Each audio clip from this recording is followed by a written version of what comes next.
Assalamualaikum warahmatullahi wabarakatuh. Perkenalkan, saya Dian Indrawati, calon guru penggerak angkatan 10 dari SD Al Irsyad 02 Cilacap, Kabupaten Cilacap. Pada kesempatan kali ini, saya akan memaparkan video aksi nyata modul 1.4 tentang budaya positif. Berikut adalah kegiatan dalam video aksi nyata yang saya lakukan. Selamat menyaksikan. Assalamualaikum Ustaz. Waalaikumsalam warahmatullahi wabarakatuh. Menyelesaikan Ustaz, kedatangan saya ke sini menghadap Ustaz karena saya ingin meminta izin kepada Ustaz dan dukungannya karena insya Allah besok saya mau mengadakan sosialisasi. Kebetulan ini ada tugas CGP yaitu tentang budaya positif. Ya, silakan karena itu merupakan tugas. Silakan dilanjutkan dan itu suatu tugas yang baik yang nanti berdampak positif kepada sekolah. Silakan dilakukan, Ustaz. Rencananya kapan? Insya Allah besok Hari. Besok hari Selasa Ustaz. Hari Selasa pagi. Dengan siapa sosialisasinya? Dengan teman-teman sejawat di kelas 2 Ustaz. Rekan paralel kelas 2. Kenapa harus dilakukan sosialisasi? Yang pertama itu supaya menjadi bahan pembelajaran bagi kita semua bagaimana cara kita mengelola keyakinan kelas atau kesepakatan kelas supaya menciptakan disiplin positif yang bagus dan menjadi budaya buat kita semua. Ya. Karena memang tujuan secara umum dari kurikulum merdeka adalah end usernya kepada siswa, pengaruh pembelajaran yang langsung kepada siswa. Kita sebagai guru harus melayani kebutuhan siswa. Kami selaku manajemen sekolah SD Al Irsyad 02 Cilacap mendukung penuh kegiatan sosialisasi yang Ustaz lakukan. Silakan. Terima kasih sekali Ustaz atas dukungannya, atas izinnya. Maaf sekali lagi, terima kasih. Assalamualaikum warahmatullahi wabarakatuh. Waalaikumsalam warahmatullahi wabarakatuh. Ustaz.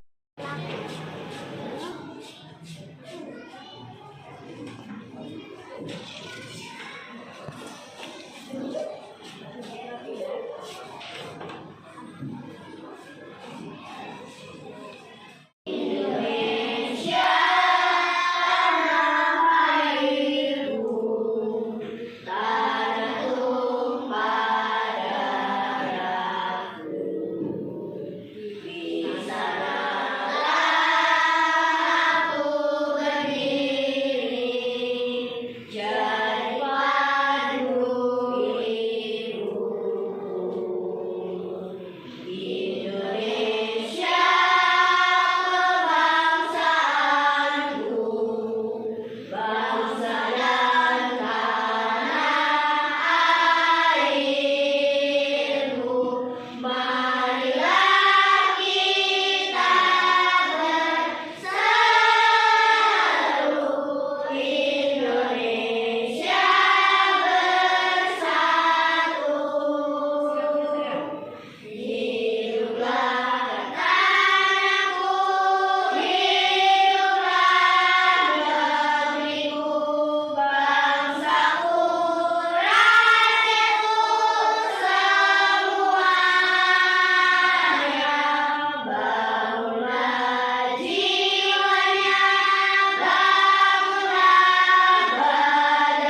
nanti anak-anak boleh menulis apa saja pendapat anak-anak di sini. Nanti sudah bagikan ya.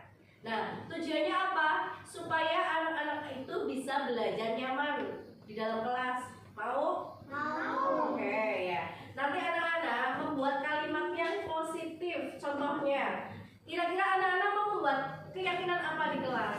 Salah satu, coba raise hand. Ya, Dita. Oh, datang tepat waktu boleh ya, datang tepat waktu. Ada lagi? Tidak berbicara kotor ya. Nanti apapun yang mengganggu kalian ya dan membuat kalian tidak nyaman boleh ditulis di sini ya. Oke? Ya, sudah bagikan ya.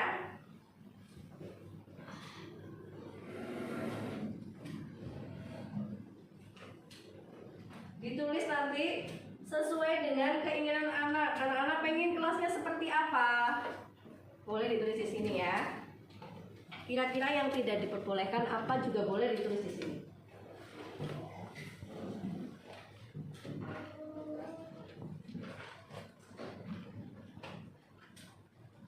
Boleh langsung nulis, Nak. Boleh langsung nulis. Ayo. Padahal lagi kenapa ini dari tadi nggak semangat, nggak pandai. Temennya semangat banget ini teman-temannya. Ya.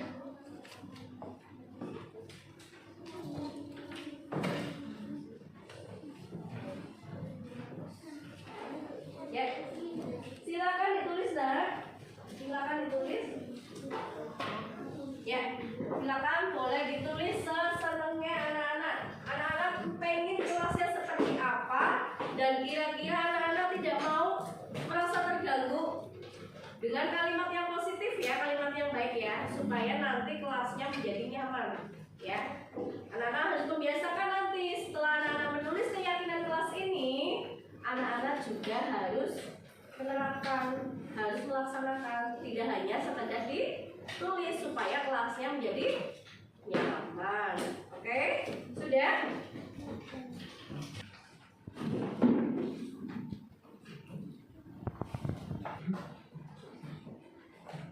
Ya. Kenapa? Sudah selesai, Nak? Sudah selesai belum? Sudah. Siapa yang mau menempelkan di sini? Yuk, tempelkan di sini. Sini, Nak. Anak perempuan boleh di sini. Ya, anak laki-lakinya boleh di sini. Ayo, Mbak, sini, Mbak Bita. Sudah? Boleh bebas di sini.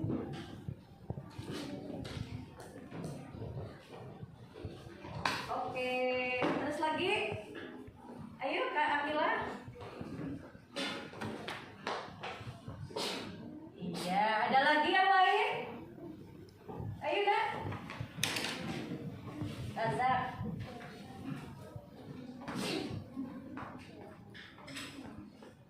Oke, ayo. Nilo mau? Tempel di sini, sini saya. Gak apa-apa, ya. Oh iya, Mas Nilo pendapatnya apa ini? Di sini boleh. Mas Nilo apa pendapatnya ini? Oh, tidak berbicara kotor, boleh.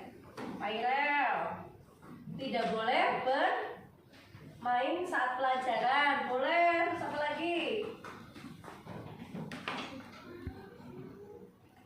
Oke. Ya, sini. Yo.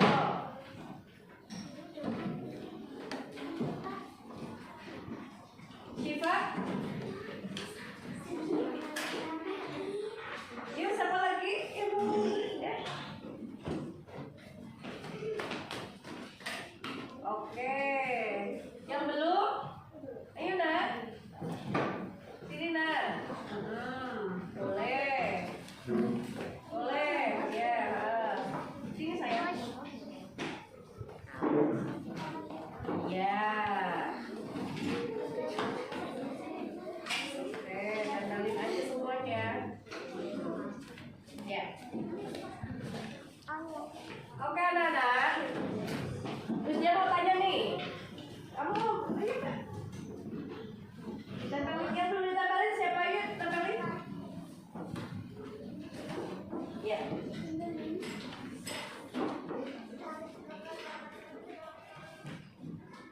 Oke, nah nih. Oh, satu lagi. Iya.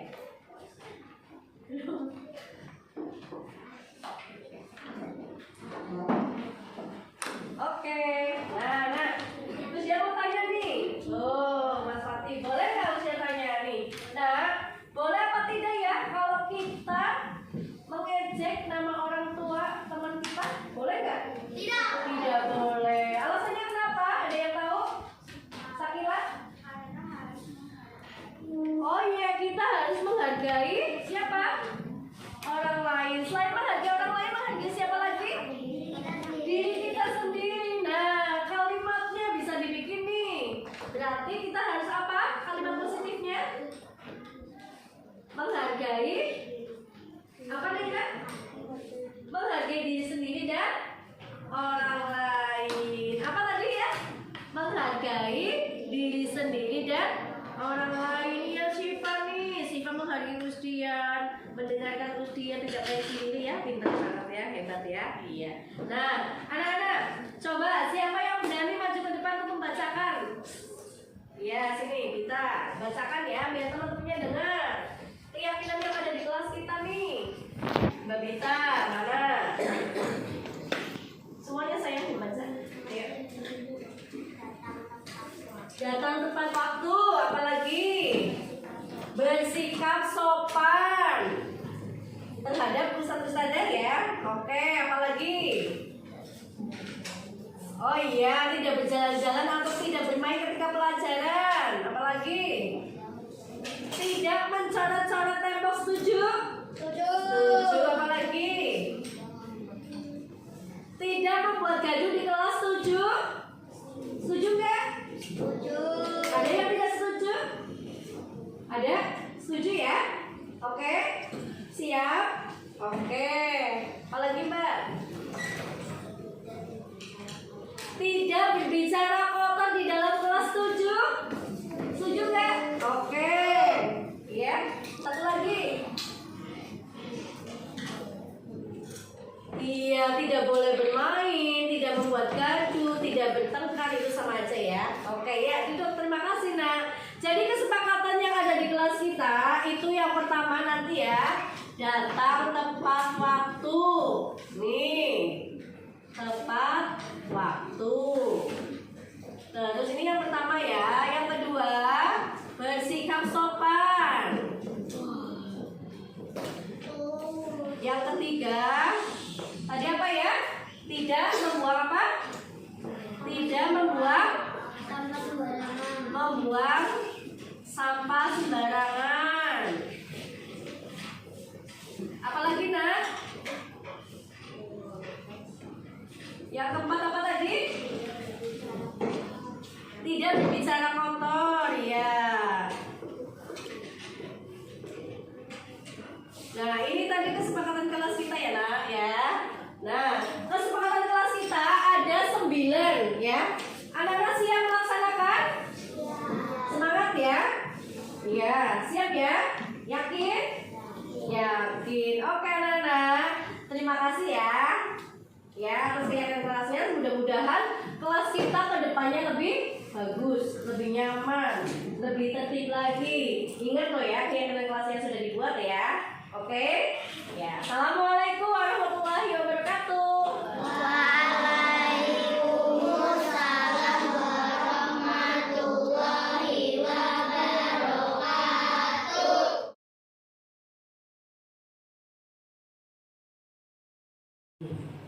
Assalamualaikum warahmatullahi wabarakatuh. Yang saya banggakan, teman-teman guru SD Al-Irsyad 02 Cilacap, serta guru-guru kelas 1 dan 2. Pertama-tama, marilah kita panjatkan puji syukur kehadirat Allah Subhanahu wa Ta'ala yang melimpahkan rahmat dan hidayahnya kepada kita semua, sehingga pada siang hari ini kita bisa berkumpul dalam acara sosialisasi budaya positif dari Ustadzah Dian Indrawati guna memenuhi tugas calon guru penggerak. Yang kedua, semoga salawat dan salam tetap tercurahkan kepada junjungan Nabi besar Muhammad SAW. Mari kita bersama membuka acara ini dengan membaca Bismillah. Bismillahirrahmanirrahim. Kepada Ustazah Dian Indrawati, waktu dan tempat kami persilahkan. Terima kasih Ustazah Nyai atas kesempatan waktunya. Ya, baiklah teman-teman. Assalamualaikum warahmatullahi wabarakatuh. Bismillahirrahmanirrahim. Terima kasih sekali teman-teman sudah menyempatkan waktunya ke sini sehingga bisa menghadiri acara sosialisasi saya guna memenuhi tugas calon guru penggerak angkatan 10 mengenai budaya positif. Ya. Terima kasih Ustazah Nyai atas kesempatan waktunya. Ya, baiklah teman-teman. Assalamualaikum warahmatullahi wabarakatuh. Bismillahirrahmanirrahim. Terima kasih sekali teman-teman. Di sini saya mempunyai gambar. Coba diamati kira-kira ini gambar apa ya? Mungkin Ustazah Iza bisa menjelaskan. Gambar seorang petani menanam campur, kemudian dia ke sawah menanam padi, selanjutnya dia menikmati hasil panennya. Terima kasih sekali. Jadi ini adalah gambar petani yang sedang menanam padi sehingga dia bisa menghasilkan hasil panennya. Mungkin ada pendapat lain dari Mbak Khofifah, monggo. Petani itu menanam padi dengan benih yang bagus, lalu diberi pupuk agar tumbuh subur tani. Oke, terima kasih sekali. Ya, teman-teman, di sini ada gambar petani yang sedang menanam padi, ya. Terus menanam padinya, dengan menanam padinya itu otomatis membutuhkan pupuk yang bagus ya, supaya bisa tumbuh subur. Demikian pula kita sebagai pendidik, kita sebagai pendidik itu kita harus bisa memberikan pelayanan yang terbaik buat anak-anak didik kita. Nah, lalu apa tanggung jawab kita sebagai seorang guru? Tanggung jawab kita adalah bagaimana kita bisa menciptakan suasana lingkungan yang positif yang terdiri dari warga sekolah, semua stakeholder yang ada di sekolah ya, baik guru, murid, maupun pihak sekolah yang terlibat. Nah, di sini kita bisa saling belajar, berkomunikasi, membentuk komunitas sesama guru supaya apa? Supaya tercipta lingkungan pembelajaran yang positif. Nah, di sini nanti kebiasaan itu nanti bisanya menumbuhkan karakter yang baik bagi warga sekolah. Dan karakter kebiasaan itu, karena karakternya sudah bagus, kebiasaan yang bagus, sehingga bisa menciptakan positif lingkungan yang bagus juga, maka akan membentuk budaya yang positif. Nah, di sini saya mau mencoba bertanya nih, kira-kira apa pentingnya menciptakan suasana yang positif? Mungkin dari Ustazah semua yang ada di sini bisa memberikan komentarnya atau memberikan jawabannya. Dari usia, menurut saya menciptakan suasana positif itu sangat penting. Karena dengan menciptakan suasana yang positif itu akan berpengaruh membentuk karakter siswa yang positif juga, dan tentunya hal ini akan berpengaruh terhadap semua aspek kegiatan di sekolah. Itu bisa membentuk karakter budaya yang positif juga, dan ini sangat penting kita sebagai pendidik itu menciptakan suasana yang positif. Lalu bagaimana Anda dapat menciptakan suasana belajar yang positif? Adakah yang mau menjawab? Bagaimana ya cara menciptakan suasana? Oh ya, Usmina ini. Caranya dengan melakukan pembiasaan hal yang baik. Ya, hal yang baik dapat dilakukan sejak dini. Ya, salah satunya masuk kelas tepat waktu. Itu contoh yang hal-hal yang sederhana. Karena dengan hal-hal yang sederhana itu anak-anak jadi terbiasa melakukan hal yang baik, sehingga nantinya akan menumbuhkan budaya yang positif bagi mereka. Seperti itu. Terima kasih, luar biasa banget ya jawabannya ya. Ya, jadi dengan menciptakan suasana yang positif itu bagaimana caranya? Katanya Ustina ini caranya itu dengan cara melakukan pembiasaan nih Us. Jadi anak-anak mungkin dibiasakan baris yang rapi sebelum masuk kelas, berdoa sebelum pembelajaran, dan melakukan pembiasaan sikap yang positif seperti sholat, duha, duhur secara berjamaah. Mungkin juga perlu ini ada yang dibiasakan ketika istirahat makannya duduk rapi, duduk rapi, ya mengantri, tidak berebut mengambil kotak makan, itu juga perlu dibudayakan ya. Terus yang ketiga, apa hubungannya antara menciptakan suasana yang positif dengan pembelajaran? Ini penting banget ini kita sebagai guru. Apa kira-kira hubungannya ya? Oke? Oh iya, Saudara Ais. Hubungannya sangat keterkaitan karena dengan suasana yang positif, maka pembelajaran lebih kondusif. Iya, jadi kalau suasananya positif, karakternya anak bagus, positif, tidak ada sesuatu yang mengganjal, maka pembelajaran menjadi kondusif, suasananya kondusif, nyaman, anak bisa menerima pembelajaran dengan baik. Ngaten Gus? Kira-kira kita sudah melakukan belum nggih? Oh iya, mudah-mudahan kita bisa terus ya membiasakan anak-anak kita mempunyai perilaku positif supaya menjadi budaya yang positif. Nah, Ustazah, coba sekarang Ustazah di sini coba bayangkan seolah-olah kepangan-pangan yang ada itu ada sesuatu yang sangat berharga bagi kita. Sudah dibayangkan? Sudah. Ustina, sudah dibayangkan? Sudah saya bayangkan. Oke. Nah, kepangan yang sangat berharga buat kita ya. Nah, ketika orang-orang di sekeliling kita, terkadang kalau kita ingin sesuatu, kita sudah mengambil sesuatu, sudah kita genggam erat-erat sesuatu yang kita dambakan selama ini ya, kita cita-citakan. Nah, tiba-tiba sekeliling orang yang ada di sekeliling kita itu membujuk, menghardik, mengintimidasi, memarahi dan menggoda, bahkan mengkritik supaya genggaman erat itu terbuka. Nah, kira-kira menurut ustadz-ustadz yang ada di sini semuanya itu mau membuka atau mempertahankan? Monggo. Terus Isa. Kalau saya akan mempertahankan, jangan sampai ada orang lain tahu dan mengambil semuanya, karena saya sudah bekerja keras untuk mendapatkannya. Iya, luar biasa sekali ya. Setuju bersama semuanya? Setuju. Iya. Jadi kita sudah berusaha nih, ibarat kita mendaki gunung ya, sudah lewat terjalan, kok kita sampai tergoda-goda mengeluarkan keringat, sudah di atas, kita menyerah begitu saja? Tidak, kita tetap berjuang ya dengan sekeras mungkin. Ibaratnya kita sebagai pendidik, kita berjuang sekeras mungkin untuk apa? Untuk menggali karakter siswa supaya apa? Menjadi pembelajar sepanjang hayat. Oke.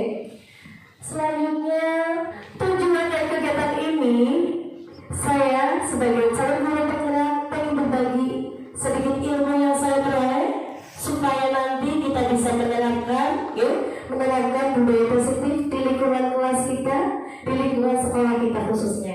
Kemudian konsep penerapan budaya positif. Jadi dalam menerapkan budaya positif di sekolah itu maupun di kelas kita kita sebagai pendidik ini mempunyai kelas Nah, terhadap peserta didik, terhadap lingkungan pembelajaran, bagaimana cara kita menerapkannya itu ada konsepnya. Bagaimana konsepnya? Yang pertama itu disiplin positif, motivasi perilakunya, posisi kontrol kita sebagai guru itu kita berada di mana, terus pembuatan keyakinan kelas, kita menerapkan keyakinan kelas di dalam kelas kita masing-masing, dan juga ada penerapan segitiga restitusi ya. Pendidikan kita Bapak KHD. Bapak KHD itu di mana ada kemerdekaan, disitulah harus ada disiplin yang kuat. Jadi disiplin yang kuat yang dimaksud itu, disiplin itu sebenarnya berasal dari diri kita sendiri ya. Dan ketika kita tidak bisa mendisiplinkan diri kita sendiri, lain berhak untuk mendisiplinkan kita. Itu maksudnya, okay? Ini menurut data pendidikan kita, data KHD. Selanjutnya, usaha semuanya, bahwa disiplin itu ternyata memiliki nilai-nilai kebajikan. Nilai-nilai kebajikan itu sebagai payung besar, sebagai fondasi buat kita ya.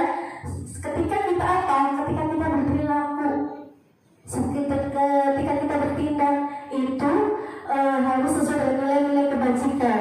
Pada kurikulum Merdeka, nilai-nilai kebajikan yang ada pada saat ini yaitu profil pelajar Pancasila. Masih ingat profil pelajar Pancasila? Apa saja nilai yang ada di profil pelajar Pancasila dimensinya? Mohon. Beriman dan bertakwa, gotong royong, kreatif, berpikir positif, mandiri, berkebinekaan global. Lagi nasib nih. Oh iya, hebat sekali. Jadi profil pelajar Pancasila itu ada beriman dan bertakwa kepada Tuhan, apalagi berkebinekaan global, gotong royong, mandiri, kritis dan juga kreatif. Hebat sekali Ustazah. Nah, sekarang coba kita tanyakan nih pada diri kita sendiri, bagaimana kita berperilaku, bagaimana kita bersikap, bagaimana kita bertindak ya.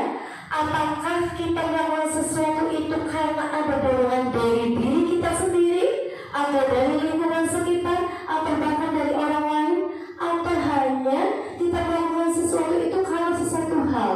Kita pikirkan baik-baik ya. Kira-kira kita mau melakukan sesuatu itu ketika kita bertindak ini, itu karena ada apa? Ada dorongan dari luar, ada dari diri sendiri, atau lingkungan sekitar. Saya yakin jawaban ustazah-ustazah beragam ya. Ada sesuatu yang kita lakukan itu bisa dari luar, bisa dari diri sendiri, juga bisa karena sesuatu hal ya. Kayak murid kita ustazah, ketika murid kita melakukan sesuatu itu bisa juga karena dia ingin mengharapkan penghargaan dari ustazahnya, pengen diperhatikan, sama halnya seperti itu ya. Nah, bisa 3 motivasi perilaku manusia. Jadi ketika kita mau melakukan sesuatu, mau bertindak, mau bersikap, itu ada 3 faktor yang menyebabkan kita melakukan sesuatu. Apa itu? Yang pertama, untuk menghindari ketidaknyamanan atau hukuman. Yang kedua, mendapatkan imbalan atau penghargaan dari orang lain. Terus menjadi orang yang mereka inginkan dan bisa menghargai diri kita dengan nilai-nilai yang dipercaya ya. Yang pertama, pendukung. Nanti bisa masuk yang mana ini? Pendukung, pembuat rasa bersalah, teman, pemantau, dan manajer. Kira-kira yang mana ini? Nah, sebagai seorang pendidik itu seharusnya nih ya, seharusnya di posisi apa ya nih? Di posisi manajer. Nah, jadi posisi manajer ini nanti guru dan murid itu bersama-sama membuat sesuatu, kemudian mempersilakan murid mempertanggungjawabkan ketika membuat suatu masalah, kemudian tidak mencarikan solusinya, tetapi kita sebagai coachnya, murid itu mencari solusinya sendiri. Kita sebagai control manager di sini. Nah, posisi manajer mengacu pada institusi yang dapat menjadikan murid sebagai manajer dari dirinya sendiri sehingga tercipta identitas positif berhasil pada diri murid. Jadi misalnya di sini, ketika ada murid kita yang melakukan kesalahan, ya, kita tidak serta-merta menghakimi, tetapi kita cari dulu sumber masalahnya itu dikarenakan apa. Nah, setelah kita mencari sumber masalahnya itu apa, kemudian kita coba menggali kenapa bisa seperti itu, lalu kira-kira solusinya apa. Jadi anak itu menemukan solusinya sendiri, bukan kita yang menemukan. Jadi anak itu dia berani mengutarakan kesalahannya, dia berani mengambil keputusannya sendiri untuk menyelesaikan masalah. Itu nanti dengan segitiga institusi. Posisi kita hanya sebagai manajer. Mengapa kita perlu memiliki peraturan tentang penggunaan helm pada saat mengendarai kendaraan roda 2? Ada yang tahu? Biar nggak kecelakaan, Bu. Biar tidak kecelakaan. Biar kepalanya aman. Iya, kepalanya aman. Apalagi? Ada lagi? Mematuhi tata tertib, menghindari polisi, tidak nyamanan kepada polisi ya. Iya, betul sekali, ya. Mengapa kita memiliki peraturan tentang penggunaan masker dan mencuci tangan setiap saat? Apa ya kira-kira? Biar sehat. Supaya sehat, usaha tinggi, ya. Terhindar dari virus. Terhindar dari virus. Tidak tertular penyakit. Tidak tertular penyakit. Masih ketidaknyamanan juga ini yang dihindari ya. Iya. Nah, mengapa keyakinan kelas? Mengapa kok tidak peraturan kelas nih yang diambil? Kenapa harus keyakinan kelas? Kan itu dibuat untuk dilanggar, Bu. Peraturan itu dibuat untuk dilanggar. Terus kalau keyakinan kelas? Dibuat secara bersama-sama. Oke, hebat sekali nih. Jadi kalau keyakinan kelas itu dibuat secara bersama-sama ya, anak-anak yang membuat ya, bersama-sama nih, satu warga kelas nih membuat ya, kita hanya mendampingi ya. Nah, terus kalau peraturan kelas, tata tertib itu belum tentu dibuat sama anak-anak ya, dan itu nanti ada dampaknya, sanksinya. Nah, kalau keyakinan kelas itu hanya konsekuensi. Konsekuensi itu juga atas keputusan bersama. Keyakinan sekolah dan kelas itu guru berperan dalam mewujudkan terbentuknya keyakinan sekolah dan kelas dengan adanya kesepakatan antara guru dan murid. Sepakat oke, baru ya ditandatangani sama muridnya. Nah, keyakinan sekolah dan kelas berupa pernyataan universal, mudah dipahami, mudah diingat, tidak perlu panjang-panjang, menggunakan kalimat yang positif. Bukan larangan ya. Kalau larangan itu maksudnya nanti peraturan. Jadi menggunakan kalimat yang positif, yang mudah dipahami, sederhana, ya, tidak malu-malu kepanjangan. Jadi anak, aku tadi ngapain ya? Oh ya, keyakinan kelasnya gini. Dan tuh di kelas 2 ini datang tepat waktu, nggak panjang, cukup datang. Oh ya, saya harus datang tepat waktu. Bagaimana cara membuat keyakinan kelas? Nah ini ustadzah-ustadzah, ini sudah praktek belum ini? Ustadzah besok bisa membuat keyakinan kelas dengan anak-anak ya. Yang pertama itu biasanya sifatnya lebih abstrak, pernyataannya universal, bahasanya kalimatnya positif, sederhana, mudah dipahami, tidak terlalu banyak, dan sesuatu yang dapat diterapkan di lingkungan kelas tersebut atau di sekolah sehingga bisa menjadi budaya yang positif. Ngapain ya? Nah, nanti ini biasanya lewat kegiatan curah pendapat. Jadi setiap anak berhak berpendapat apa saja, boleh, bebas ya. Itu cara membuat keyakinan kelas. Jadi intinya di sini yang perlu digarisbawahi itu adanya curah pendapat dari semua warga kelas. Itu namanya keyakinan kelas. Hukuman, konsekuensi, dan penghargaan. Nah, nih, Ustazah, kita perlu tahu itu hukuman, konsekuensi, dan penghargaan itu ada restitusi. Nah, restitusi ini proses menciptakan kondisi bagi murid untuk memperbaiki kesalahan, ya. Nah, di sini ada tindakan dari guru itu memberikan pernyataan bahwa tidak semuanya orang itu tidak pernah melakukan kesalahan. Semua pernah melakukan kesalahan, ya. Jadi ketika ada anak berbuat salah, seorang guru melakukan validasi tindakan dengan bahasa. Nah, tidak hanya anak, tidak hanya kamu yang bermasalah, guru juga pernah melakukan kesalahan. Supaya anak itu tidak apa? Supaya tidak merasa, aduh, aku bersalah banget gitu. Enggak. Jadi kita mencoba untuk memberikan penguatan supaya dia bangkit lagi, dia termotivasi sehingga dia bisa melakukan hal yang positif. Kontrol kita seorang pendidik itu diupayakan ibaratnya lebih tepatnya kita itu mengambil posisi manajer kontrol dengan melalui segitiga restitusi. Ada yang sudah tahu mungkin di sini ya, Musnina sudah tahu segitiga restitusi? Belum, Ibu. Belum. Segitiga restitusi itu ada 3. Yang pertama itu menstabilkan identitas, validasi tindakan, dan menanyakan keyakinan. Okay? Jadi kalau validasi tindakan itu kita mencari sumber permasalahannya apa, kenapa aku bisa, misalnya ada anak terlambat nih, kenapa aku bisa terlambat, apa sebabnya, kita tanya. Nah terus bersama dengan identitas kita menguatkan, nggak apa-apa ya nak, tapi besok tidak terlambat lagi, Bu Guru juga pernah terlambat gitu. Nah terus menanyakan keyakinan kelas. Nah keyakinan kelas yang sudah dibuat di sekolah apa ya contohnya? Datang tepat waktu.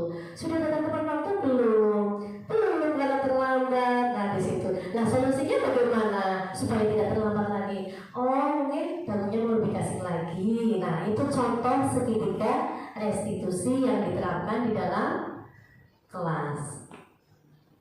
Kemudian tidak lepas juga seorang pendidik itu harus memahami 5 kebutuhan dasar.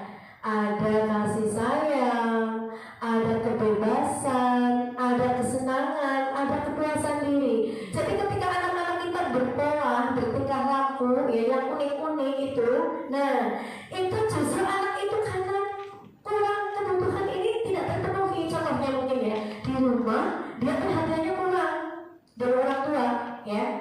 Nah makanya dia membutuhkan apa? Kasih sayang kita di dalam kelas. Dia kurang bebas di rumah, harus belajar, harus ini, sehingga dia kan merasa tertekan, tidak ada kebebasan. Nah, kenapa dia bertingkah laku di dalam kelas? Ternyata dia membutuhkan kebebasan. Jadi kita sebagai seorang pendidik itu harus memahami 5 kebutuhan dasar manusia. Ada apa saja ya? Kasih sayang, kebebasan, penguasaan, kesenangan, dan bertahan hidup. Demikian materi dari saya. Mohon maaf bila ada kekurangan. Semoga materi ini bisa bermanfaat buat kita semua. Kita sebagai pendidik jangan pernah lelah. Posisikan kita sebagai manajer kontrol dan kita upayakan supaya kita bisa mendidik anak-anak kita tumbuh kembang dengan baik supaya dapat memiliki karakter yang positif sehingga menjadi budaya yang positif yang perlu diterapkan, ditularkan. Sekian dari saya. Wassalamualaikum warahmatullahi wabarakatuh. Demikian acara sosialisasi kita pada hari ini. Semoga kita bisa menerapkan budaya positif di kelas kita. Amin.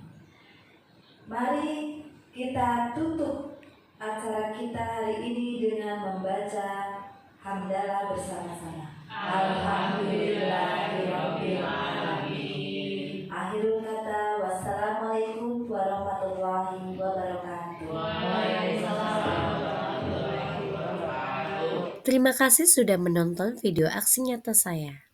Sekian, tetap semangat. Wassalamualaikum warahmatullahi wabarakatuh.